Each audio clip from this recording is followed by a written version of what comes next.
Bom, é isso aí, pessoal. Quadro de Olho na Educação. E olha só, hoje um assunto super importante, porque nós vamos falar sobre o PISA 2025. Para a gente entender exatamente como funciona, o que é, estou aqui com a Rebeca. Tudo bem? Beleza? Muito obrigado por nos atender, Rebeca. Obrigada, André. É um prazer estar aqui. Bom, primeira coisa, né? O que é exatamente o PISA? O PISA é um programa internacional de avaliação dos estudantes.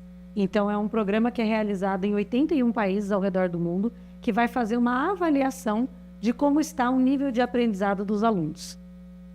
Bom, então o pessoal tem que estar muito preparado. Como está o Brasil? O É uma Brasil... pergunta que certamente o pessoal tá fazendo em casa, né? Como será que está o Brasil? Está bem colocado? Não está? Como estão os estudantes brasileiros, Rebeca? Você como diretora pedagógica, né? Infelizmente, o Brasil não está muito bem no PISA, né? Historicamente, a gente já não tem uma boa performance. E na última edição, que foi em 2022, depois da pandemia, né? Ou ali no finalzinho da pandemia, a gente teve a pior performance que o Brasil já teve, Nossa. né? Nos estudos de matemática, né? Na avaliação de matemática, porque são 3 eixos, né? É matemática, leitura e ciências. Então, em matemática, dos 81 países, nós ficamos na colocação 65. Então, tá bem lá embaixo. Caraca, Ficamos atrás de Chile, de Argentina, de Costa Rica, de México. Na América Latina, nós ficamos em 7º lugar. Por quê? Por que o Brasil não vai bem no PISA, né? na avaliação? Porque, primeiro, que a gente tem muitos atrasos, né, dos nossos estudantes. Somente 1% teve o nível de proficiência de matemática mais alto. Então, nós temos estudantes que estão atrasados com relação aos seus aprendizados, e a pandemia acelerou ainda mais esse processo de defasagem. Bom, vamos falar então um pouquinho sobre o PISA 2025. São avaliadas aí quais matérias? Você falou aí que são 3 pilares, é isso? Para estudantes de 15 anos de idade? Isso, exatamente. Todos os estudantes que realizam a prova do PISA têm 15 anos. Então, eles não podem ter nem 14, 11 meses, nem 16 anos. Mas é o ano que nasceu, não tem que ter 15 mesmo?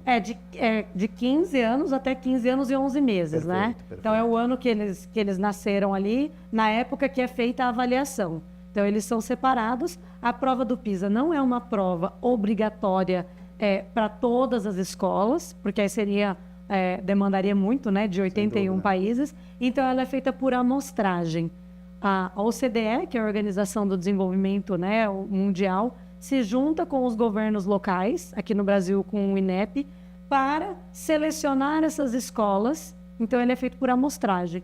Quais os alunos que vão fazer essa avaliação, né? E aí, esses alunos podem ou não ser preparados, né, pelas escolas para realizarem essa prova. E é aí que a gente vai chegar, porque existem plataformas, né? Você, inclusive, é diretora pedagógica da Quizzes. Isso. É isso? Como que é essa plataforma, que na verdade é uma bela forma também dos alunos se prepararem visando, claro, a prova, né? Sim, com certeza. Nós somos hoje a plataforma que mais engaja no mundo, então é possível criar conteúdos, perguntas, atividades gamificadas que vão engajar os alunos nessa atividade. Isso é legal, né? Porque são atividades de jogos, né? Isso, são várias Não perguntas. passa a ser aquele negócio chato, né, Rebeca? É uma forma até diferente de estudar. Eu já fiz, inclusive, matérias sobre isso, é bem legal, né? Sim, e aí o que acontece? Esse ano a prova do PISA vai ser totalmente digital.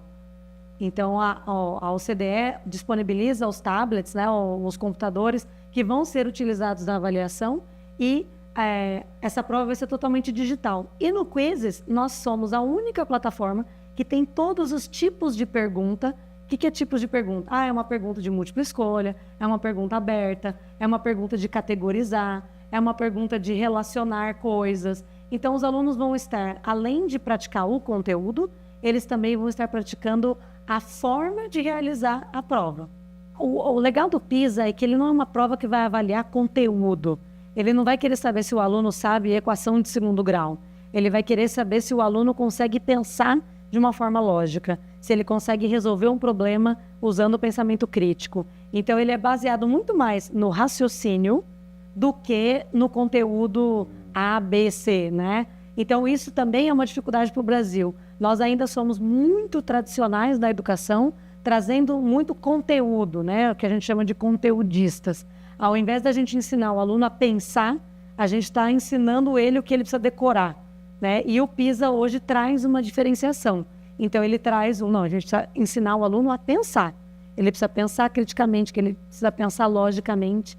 Esse ano, além dos 3 eixos, né, de raciocínio lógico, né, de matemática, de leitura, que é português, e de ciências, todos os 3 eixos vão estar envolvidos pelo tema de sustentabilidade. Então, as perguntas vão ter também um viés, um desafio de questões de sustentabilidade.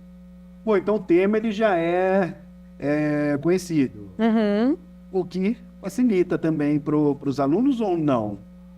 Teoricamente, sim. A questão é, será que os nossos alunos vão conseguir pensar criticamente do impacto? É o raciocínio, né, Rebeca? Então não é aquela questão, é importante isso, não é assim apenas decorar, né? Você tem que, de fato, refletir, raciocinar, é isso? Exatamente. E aí, o que acontece? Quando a gente trabalha com vários tipos de pergunta, a gente vai trabalhar isso com os alunos. Porque não é só responder sim ou não. Às vezes, quando ele precisa relacionar coisas, ele precisa pensar, mas pode ser esse, mas esse daqui também pode ser. Então, qual que é o mais correto, né? Então, a gente ajuda o aluno também nesse preparo e no dia da avaliação, para ele, com essas questões que a gente chama de nível de ordem superior, né? Eu preciso pensar mais para responder uma questão. Ela não é simplesmente um sim ou não, né? Ou alguma coisa que eu escrevo ali aleatoriamente. Bom, então vai ser a primeira vez digital, é isso? Isso, vai ser a primeira vez. Eles já estavam experimentando, então foi meio híbrido na última edição, mas agora em 2025 todas as provas em todos os países vão ser digitais. A prova do PISA ela é feita a cada 3 anos.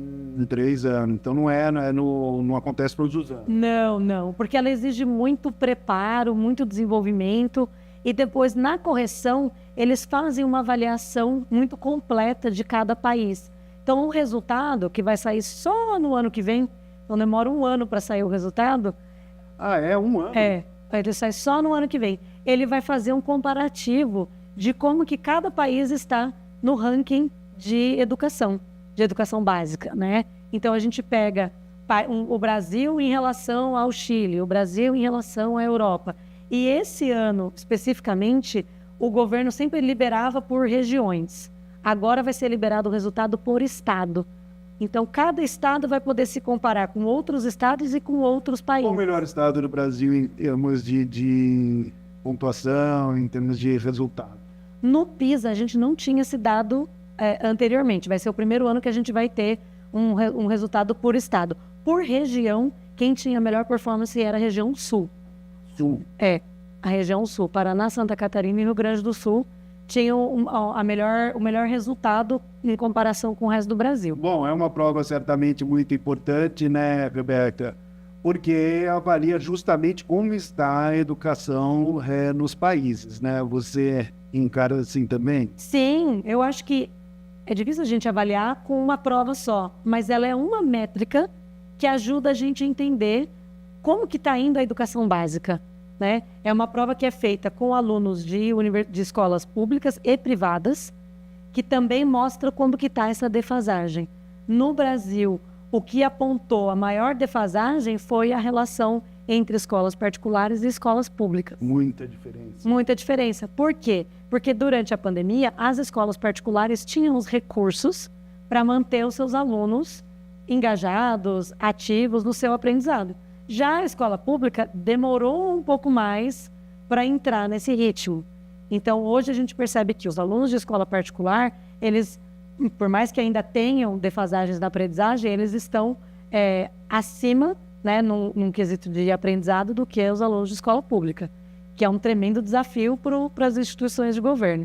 Bom, vamos lá. Para a galera que está assistindo ao quadro De Olho na Educação e que, de repente, vai até prestar a prova, quais as dicas que você deixa aí para o pessoal que quer se preparar e mandar super bem, ou agora está em cima da hora? Enfim, o que você pode falar sobre isso para o pessoal que está acompanhando a gente, Rebeca? Eu acho que sempre se preparar nunca vai ser tarde demais, né? Então dá para a gente se preparar. No site do PISA tem vários materiais, tem várias atividades, exercícios que você pode fazer. Tem lá todo o escopo de sustentabilidade e o que vai cair de matemática, por exemplo, né? Os conteúdos de ciências. Só o de leitura que não, porque é basicamente interpretação de texto. Agora, e a gente também, no Quizzes, a gente tem simulados que estão disponíveis lá para as pessoas fazerem, a testar, né? Fazer um simulado de como seria a prova com esses 3 eixos de leitura, de ciências e de matemática. Então, tem questão de combinar, que ele precisa relacionar o que faz sentido com diferentes áreas. Vai ter questão que ele precisa fazer um raciocínio matemático e aí ele vai ter que colocar a conta que ele fez ali, explicando qual foi a conta que ele fez, qual foi o raciocínio dele.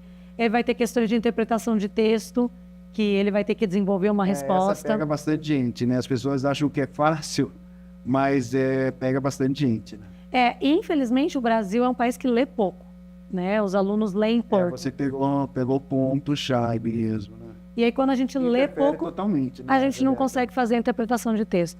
A gente não conseguindo fazer a interpretação de texto, a gente não consegue pensar criticamente. Sem dúvida. Então, uma coisa vai levando a outra. A gente tem um desafio muito grande no Brasil hoje, que não é só, que a gente fala de recomposição da aprendizagem, não é só a gente recuperar o tempo perdido.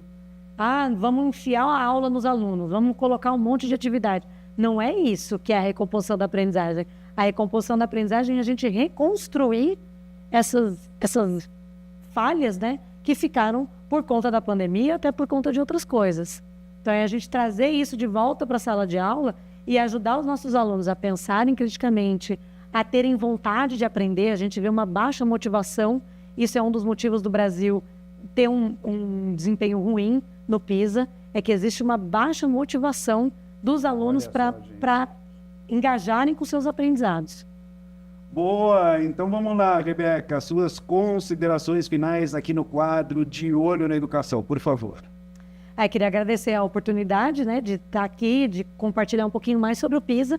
É uma prova que não é muita gente que conhece, mas é uma prova que influencia muito as políticas públicas. Olha só. A ideia é como que a gente enxerga o panorama que está a nossa educação e o que a gente precisa fazer para investir, para melhorar. Então, uma das coisas que é muito considerada é o PISA. É uma avaliação internacional extremamente séria, não é uma prova que foi feita aí por qualquer pessoa, é uma prova feita por pessoas que são da área acadêmica. No mundo todo. No mundo todo, e todo mundo vai fazer essa avaliação. Então, eu acho que é uma prova muito séria, que precisa ser levada de uma forma muito concreta para dentro das salas de aula, não só no ano que tem preparatório do PISA, mas a gente sempre está pensando, puxa, meus alunos estão lendo o suficiente? Meus alunos estão resolvendo problemas? Eu estou aqui só dando aula, só enfiando conteúdo na cabeça deles, mas eu estou ensinando eles a pensarem, a discutirem, a elaborarem os seus pensamentos. Então, a gente trabalhar com isso de uma forma contínua e sistêmica é o que vai ajudar a aumentar o nosso lugar, né, a nossa posição no ranking do PISA e ajudar os nossos alunos a aprenderem mais. Valeu, obrigado. Obrigada. Bom, pessoal, eu sou André Aranha e você já sabe, né? Tô sempre, de olho na educação. Tchau!